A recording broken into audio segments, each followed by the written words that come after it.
সেই অপেক্ষায় বেহেশতের স্থির হয়ে থাকে। আল্লাহ হাবিবের মর্যাদা আমি কেমনে বুঝাবো, আমার বুঝাইয়া বলার যোগ্যতা নাই। বেহেশতের ভিতরে ফি মাকাদি সিদকিন ইনদা মালিকিন মুকতাদির, মাকাদে সিদক নামক একটা জায়গা হবে। ওই জায়গার ভিতরে সমস্ত জান্নাতীদেরকে নিয়ে আল্লাহ পাক রব্বুল আলামিন একটা মাহফিলের আয়োজন করবে। জোরে কোন সুবহানাল্লাহ। ওই মাহফিলের ভিতরে আমার মাওলানা কারীম নূরে জামালি হইয়া ঠান্ডা আরামদায়ক নূর, যেই নূরের দিকে তাকাইলে কলিজা ঠান্ডা হইয়া যায়, এরকম নূরে জামালি হইয়া বেহেশতীদের সাথে সাক্ষাৎ দান করবেন। এর আগে আল্লাহ পাক যখন নূরে জালালি হইয়া দেখা দেবেন, বেহেশতীরা সবাই একটি সেজদায় বসে বেহুশের মতো হইয়া থাকবে। সেজদা থেকে উঠিয়া ভাইয়া জান্নাতীরা বলবে, বহুদরে তোমার হাবিব তো বলছেন সাতারাউনা রাব্বাকুম কামা তারাউনাল কামারা ফি লাইলাতুল বদর, তোমাকে আমরা পূর্ণিমার চাঁদের মতো দেখতে থাকবো, কোনো বিরাগিরি লাগবে না, বেহুশ হওয়া লাগবে না। কিন্তু কি দেখলাম, তোমাকে এক ঝলক দেখতে না দেখতেই তুমি গায়েব হয়ে গেলা, আমরা কেমন জানি বেহুশের মতো করিয়া রইলাম। আল্লাহ রাব্বুল আলামিন বলবেন, হে বান্দা বান্দীরা তোমরা ঠিকই বলছো, আমার নূর হইল দুই প্রকার। এক হইল নামাজ পড়তে, কি করতে, নদীর ওপারে চুরি করতে। লোকে চলিয়ে গেছে, যাওয়ার পরে চুরিটা একাধিক করিয়া টুকিয়া পুলিশের কাছে কথা করছে। কিসের কাছে? পুলিশের একটা একটা ধরে ছেঁচতে আছে কায়দা মতো।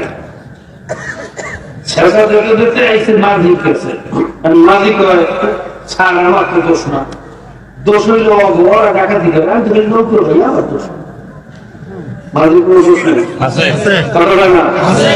পুলিশ কি বলে, খবিস তুই যদি নদী পার করে না দিতি তাহলে তোর ডাকাতি করতে কি পারতো, তুই সবচেয়ে বড় পথ ফাটা, তোর দিয়ে দিতে আরো বলতে বলো তো মাঝির দোষ আছে না নাই?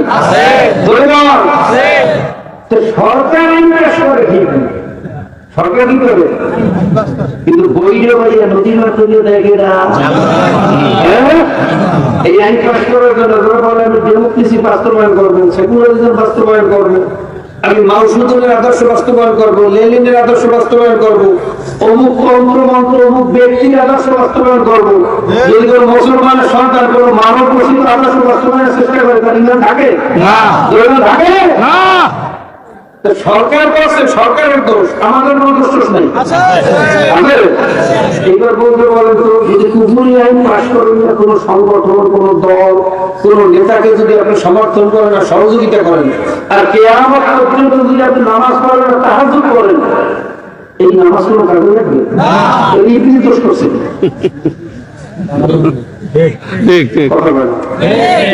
নামাজ পড়ে না, পৃথিবীর সমস্ত জায়গায় সরকার দেয় না, সে এলেমের দিক থেকে মুআল্লিম ওয়াল মালায়েকা হয় না, আসমানি সমস্ত কিতাবের এলেম ইবলিস অর্জন করে না, তার এত এলেম এত আমল গেল কোথায়? একটা আয়াতের রশিদের প্রশ্ন কয়টা? জোরে বলুন। ঈমান নষ্ট হওয়ার জন্য কয়টা আয়াতের বিরোধিতা করা লাগে? না দুইটা। আপনারা করতেছেন এই কুফরি আদর্শের পিছনে লাফাইতেছেন, ইসলামের বিরোধিতা করতেছেন, আপনারা কয়টা আইনের বিরোধিতা করতেছেন? একটা ভাবে কি ইমান নিয়ে রওনা করছেন?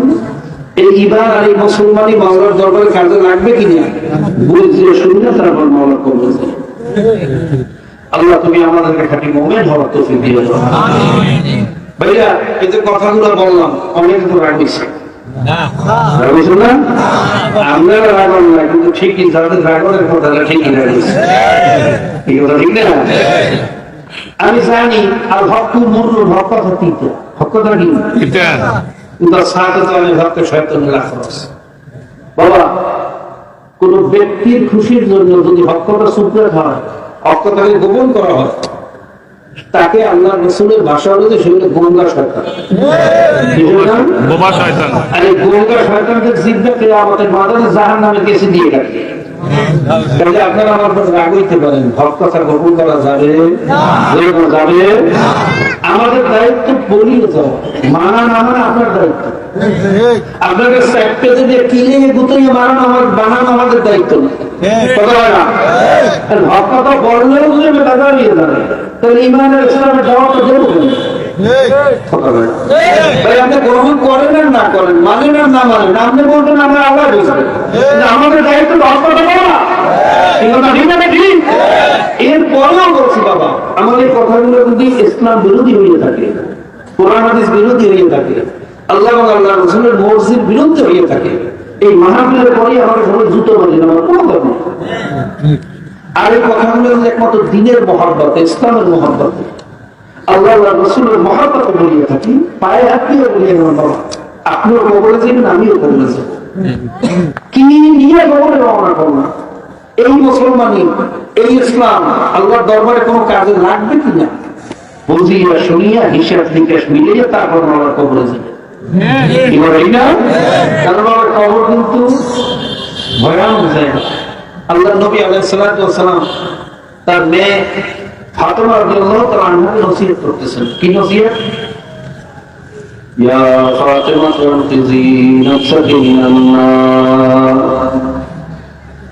হে ফাতেমা তুমি নিজেকে নিজের জাহান্নামের আগুন থেকে বাঁচাইয়া তারপর মাওলার কবরে যাইও। কবরে যাইয়া যদি বলো আমি নবীর মেয়ে, এই কথা কিন্তু কবরে শুনবে না। ভাইরা আমার মনে রাগ হইয়েন না, নিজের কাছে নিজে জিজ্ঞেস করেন। আমার প্রশ্ন, আল্লাহ নবী যদি তার মেয়ে ফাতেমা রাদিয়াল্লাহু তাআলা আনহাকে এই কথা বলতে পারেন, ফাতেমা সোজা না হইয়া কবরে যাইও না মা, তাহলে তোমার আমার মতো মোল্লা মৌলবীর অবস্থাটা কি হইবে? তোমার আমার মতো পীর মুরিদের অবস্থাটা কি হইবে? হিসাব নিকাশ না মিলে কিন্তু কবরে যাওয়া যাবে না। এটা ফাতেমা রাদিয়াল্লাহু তাআলা যার দুই সন্তান হাসান হুসাইন রাদিয়াল্লাহু তাআলা আনহুমা, ভাইরা সাইয়্যিদা শাবাবি আহলিল জান্নাহ, যারা যুবকদের সরদারি করবে বেহেশতের ভিতরে, জোরে বলুন সুবহানাল্লাহ। আলী কারামাল্লাহর জীবন সঙ্গিনী সহধর্মী তার প্রিয়তমা স্ত্রী ফাতেমা, সব কিছু বাদ দিলে আল্লাহ নবীর মেয়ে ফাতেমা। ভাইরা আবার কেমন নবী খুব ভালো করে বুঝছেন, সাধারণ কোন নবী না। যেই নবীর উম্মত হওয়ার জন্য আগের জমানার নবীরা পর্যন্ত দরখাস্ত করছে, কথা ঠিক না বেঠিক? ভাইয়া যেই নবী বেহেশতে প্রবেশ না করলে কোন নবী রাসূল বেহেশতে যেতে পারবেন না। দুনিয়ার সমস্ত মুমিন মুমিনাত বেহেশতকে ভালোবাসে, বেহেশতকে আকাঙ্ক্ষা করে, সবাই আমরা বেহেশতে যাইতে চাই, কথা ঠিক না বেঠিক? আর বেহেশত সব সময় আমার নবীর আকাঙ্ক্ষা করে, কোন সবাই আল্লাহর হাবিব বেহেশতে যাবে, সেই অপেক্ষায় বেহেশত স্থির হয়ে থাকে। আল্লাহর হাবিবের মর্যাদা আমি কেমনে বুঝাবো? আমার বুঝাইয়া বলার যোগ্যতা নাই।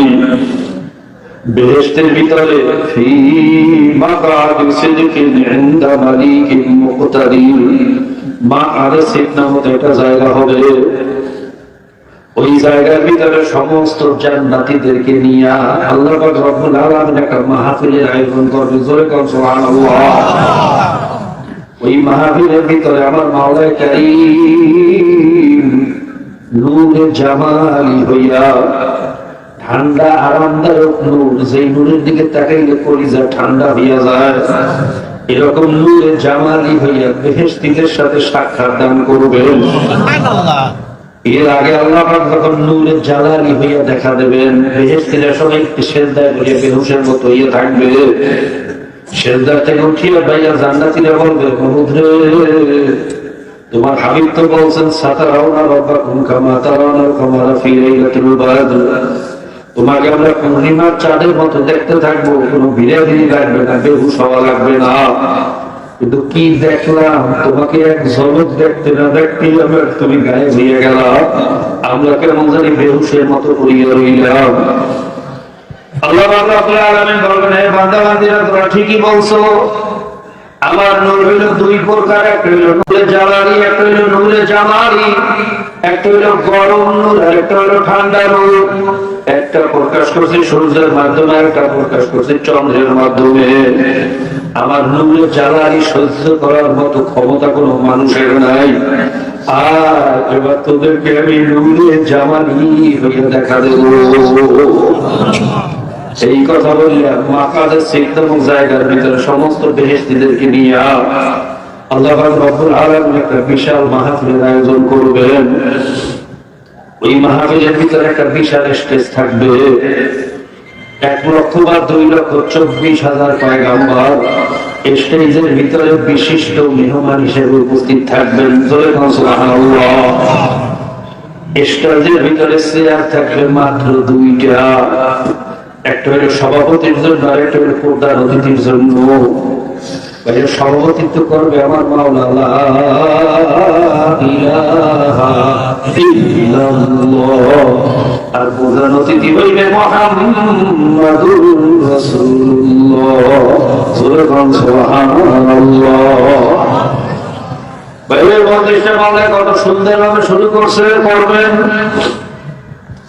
আমাদের মাহফিল শুরুর আগে গজল গাই কিতাব পড়ি, কোথায় পাইলাম? জান্নাতের মজলিস থেকে শিখছি। আল্লাহ আল্লাহ রব্বুল আলামিন মজলিসটা কেমনে শুরু করবেন? ফেরেশতা ইসরাফিলকে বলবেন, হে ইসরাফিল, তোমার আওয়াজ তো বড় দরাজ, তুমি একটু তোমার দরাজ আওয়াজে একটু হামদে বাড়ি তারা পরিবেশন করিয়ে শোনাও। আমার মেহমানদেরকে একটু হামদে বাড়ি তারা শোনাও। মাওলার প্রশংসার একটা খাজানা গাইয়ে শোনাইবে, এমন সুন্দর হবে মসজিদ মজলিসটা স্তব্ধ হয়ে যাইবে। আল্লাহ রাব্বুল আলামিন নবী দাউদকে ডেকে বলবে, হে নবী দাউদ, আপনার কণ্ঠ তো দুনিয়ার ভিতরে সবচেয়ে সুন্দর করে আমি বানাইছিলাম। আপনি যখন আপনার কণ্ঠ দিয়ে তেলাওয়াত করতেন, নদীর কিনারের মাছগুলো সব জমা হয়ে যাইত। আপনার এই সুরের গুলো এই সুরের মোড় ছড়ায় আসমানের পাখিগুলো উপরে উঠিয়ে সব ঘুরতে থাকতো, আসমানটাকে কালা বানাইয়া বানাইতো। এমনকি গর্তের পিপিলিকা পর্যন্ত গর্তে থাকতে পারতো না, পাবে হইলে আপনার দিকে দৌড়েই তো। আপনার সেই জাদু মাখা কণ্ঠ দিয়ে এই মজলিসের বান্ধব আমাদের একটু কোরআন তেলাওয়াত করিয়ে শোনাও। কেমন মজার মজলিস হয়ে আমার বুঝানো সম্ভব না। নবী দাউদ আলাইহিস সালাতু ওয়াস সালাম সেই জাদু মাখা কণ্ঠ দিয়ে সূরা তাহা তেলাওয়াত করিয়ে শোনাইলেন। আল্লাহ পাক বললেন, নবী দাউদ, আপনার কণ্ঠ সুন্দর ঠিক আছে, কিন্তু কোরআন তো আপনার উপরে নাযিল হয় না। এই কোরআনের জন্য আপনি কোনো কষ্ট করেন নাই, চেষ্টাও করেন নাই, মাইরও খান নাই, দাঁতও ভাঙেন নাই। এই কোরআন নাযিল করছে আমার নবী মুহাম্মদের উপরে। আমার নবী কোরআনের জন্য মাইর গাইতে গাইতে যখন নবী নবী কালো ভালাইয়া ভালাই কাঁচা দাঁত ভেঙে রক্ত ঝরাইয়া জমানের লাল ভালাইয়া ভালাইছে। আল্লাহ তোমার দাঁত ভাঙা হারিবে, দাঁত ভাঙা ফিরের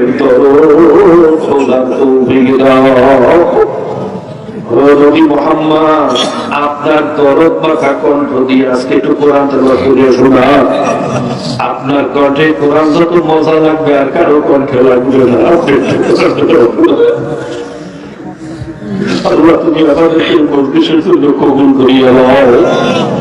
আল্লাহ নবী আলাইহিস সালাতু ওয়াস সালাম আল্লাহ ভাইয়া জিনাতুল কিতাব ভাইয়া উম্মুল কিতাব সূরা ইয়াসিন তেলাওয়াত করে শোনাইবেন। আল্লাহর হাবিব যখন দরদ মাখা কণ্ঠ দিয়া ইয়াসিন কইয়া টান মারবে, সকলে কলিজা রগে হইতে টান রাখিয়ে দিবে। আল্লাহ রাব্বুল আলামিন বলেন, নবী মুহাম্মদ, কোরআন আপনার উপরে নাযিল করছে ঠিকই, কিন্তু কোরআন তো আপনার কালাম না, কোরআন হলো আমি মাওলার কালাম। আমি মাওলাই কোরআন যত সুন্দর করে পড়তে পারবো আর কারো দ্বারা সেভাবে করা সম্ভব না। আমার বন্ধুদেরকে, আমার মেহমানদেরকে আজকে আমি নিজে জবাব করে শোনাবো। এই কথা বলিয়া উম্মুলকে বাইয়া সিনাতুল কিতাব সূরা আর রহমান তেলাওয়াত করবে আমার মাওলায়। আমরা দুনিয়ার ভিতরে আর রহমান করি, আর রহমান আল্লামাল কুরআন, আর আমার মাওলা জান্নাতের ভিতরে তেলাওয়াত শুরু করবেন আনার রহমান আল্লামাল কুরআন। আমি সেই রহমান, আমি সেই রহিম, আমি সেই সত্তার, আমি সেই কারীম। দেখ আমারে দেখ, আর কেউ সওয়াল লাগবে না, যত খুশি আমার দিকে থাকা, আমার জবানের তেলাওয়াত শোক, দেখ কোরআনে কত মজা। আমার মাওলা যখন সূরা আর রহমান তেলাওয়াত করবে, ওদিকে হুরকে মানেরা এটা সারা রাত হুরা পরিবেশন করতে থাকবে। কারো হাতে মটকা থাকবে, কারো হাতে চক থাকবে, কারো হাতে গ্লাস থাকবে। কেউ মটকা দিয়ে চকে ঢালবে, কেউ চক দিয়ে গ্লাসে ঢালবে। আর হুরকে মানেরা হাসি মুখে জান্নাতীদের হাতে হাতে সারা রাত হুরা পরিবেশন করতে থাকবে। তফসিরের ভিতরে আছে সারা রাত হুরা এমন এক মাওলার কুদরতি পানীয়, এক ফোঁটা সারা রাত হুরা তার জিহ্বার ভিতরে লাগবে, তার কলিজারা মাওলার প্রেমে, মাওলার ভালোবাসা।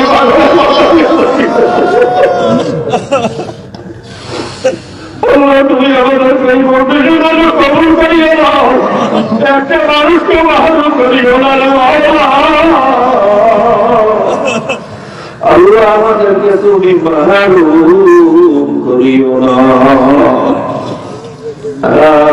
যে কথা বলতেছিলাম, ওই জান্নাতের ভিতরে সবচেয়ে দামি মজলিসের ভিতরে যে কোনটা অতিথি থাকবে সেগুলো আমাদের নবী। আল্লাহ পরিবারের স্থান, আল্লাহ পরিবার সম্মান। তেনার মতো নবী যদি তার মেয়েকে বলতে পারে ফাতেমা, এ ফাতেমা, ফাতেমা শোনো না, কবরে যাইও না রে মা, ওই কবর কিন্তু বড় ভয়ানক জায়গা রে মা।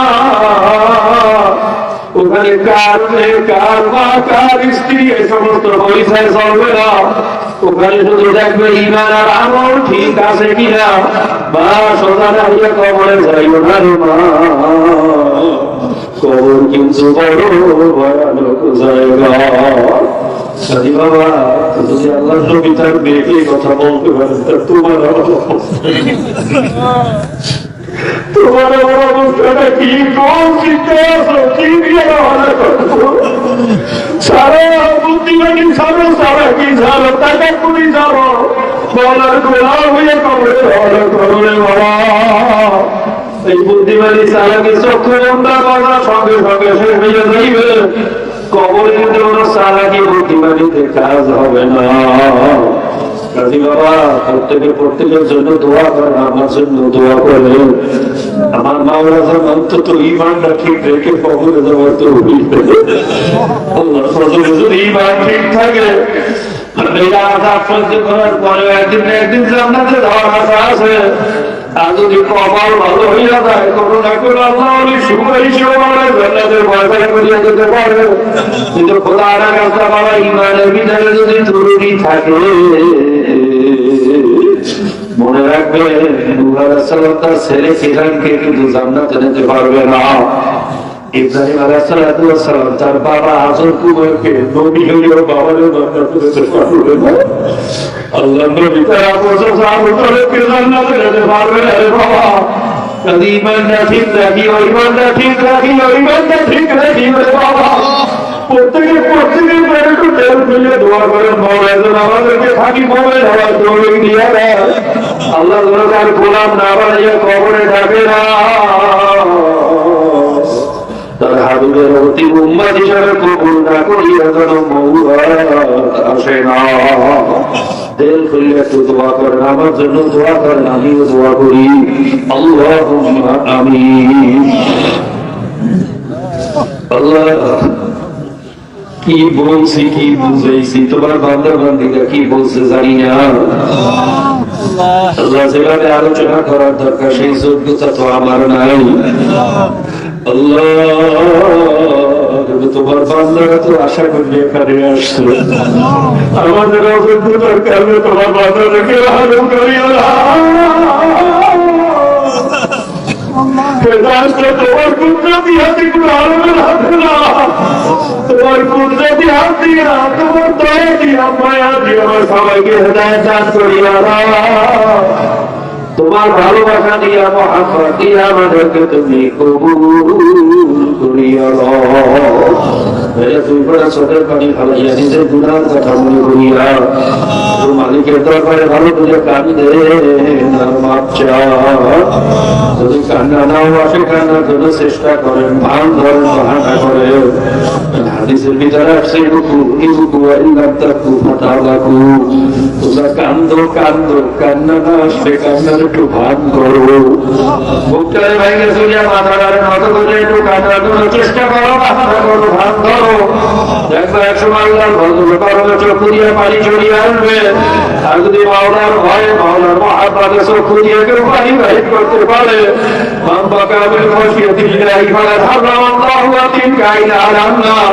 ওই বান্দাবাদের উপরে তাৎক্ষণিকভাবে জাহান্নামের আগুন হারাম।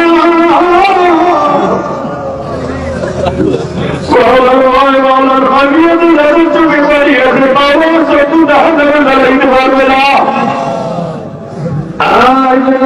সমস্ত আল্লাহ রইয়া মাওলা দরবারে খালি কাঁদছে, চোখে পানি ছাড়া পৃথিবীর কোন রোগী হইতে পারে না রে বাবা।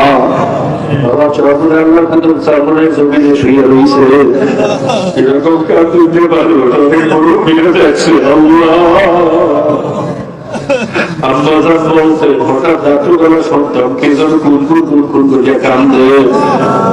গভীর রাতে কান্নার আওয়াজ শুনে লাফিয়ে চমকে কান্দে। ঘটনাটা কি হইল? বাবার নামাজে মরিয়া মারকে কান্দে। চোখে বাড়ি ধরা বাবা রহমতের তরিয়ে দোষ পারে না। তেল ভাগ্য করে মাথা মতো করে মহলের মহাত্ম আশা দেনা।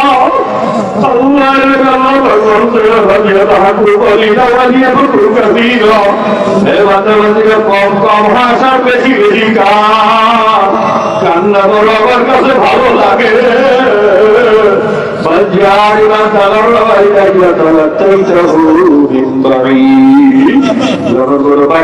ভাঙ্গা গেলি আমার মাওলার দরবারে উপস্থিত হইয়া যায়, ভাইয়া যায়, মাথার মতো করিয়া যায়, চোখের পানি ছাড়িয়া যায়। আমার মাওলার তখন বাড়ি করে ডাক দেয়, আমার মাওলার আরসটা গরম হইয়া যায়, সহ্য করতে পারে না বলে তারা বাড়ি। আমি দৌড়ে যাই, আমি রহমতের করে না লইয়া পারি না। আমি নিজের জায়গায় থাকতে পারি না রে বান্দা, আমি ভাঙ্গা ঘরের কাছে থাকি রে বান্দা। আমাদের কপাল পুড়িয়ে গেছে, মাওলার ভয়ে, মাওলার মহাব্বতে চোখে পানি আসে না।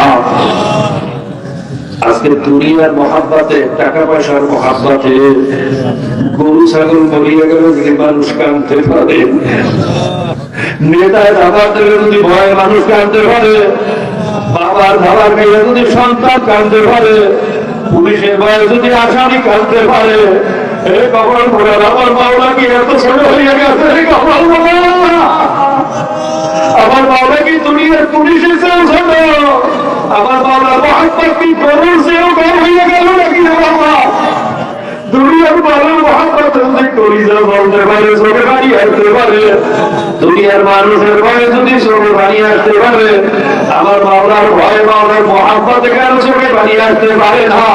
বোঝা গেল আমার ভয় নাই, মহাব্বত নাই, কপাল পড়িয়ে গেছে আর কিছু না রে বাবা। ভালোবাসার ভয়ের দাবি হইল চোখে পানি আসা। আল্লাহ তুমি আমাদেরকে মাফ করিয়া দাও। আল্লাহ যাদের উসিলায় মাহফিল হলো, যারা চেষ্টা করলো, খাটনি করলো, দূর দূরান্ত থেকে, পর্দার আড়াল থেকে আমার যত মা বোনরা শরীর হইল, সকলের তোমার খাস রহমত ঢালিয়া দাও। আল্লাহ সারা দুনিয়ার মুসলমানরা বড় বিপদে আছে। মুসলমানের রক্ত নিয়ে কাফের মুশরিকরা হরি খেলা শুরু করিয়া দিয়েছে। আফগানিস্তানে 20 বছর বহরিয়া মুসলমান হত্যা করছে, মায়ানমারে মুসলমানের রক্ত দিয়া নহর সারি করিয়া ফেলাইছে। ফিলিস্তিনের কথা কি বলবো, কলিজা ফিরিয়া প্রায় দেখতে পারি না। জুলুমের পর জুলুম, বোমার পর বোমা, গুলির পর গুলি। 70 বছর যাবত আমার ফিলিস্তিনের মা বোনেরা, ভাই বোনেরা তুষের আগুনে চলতে চলতে আমরা কয়লা হইয়া গেছে। দুধের বাচ্চা গুলা রাস্তার ভিতরে দৌড়ায়, সারে রেখে তারি বলে আব্বা আমার বাবা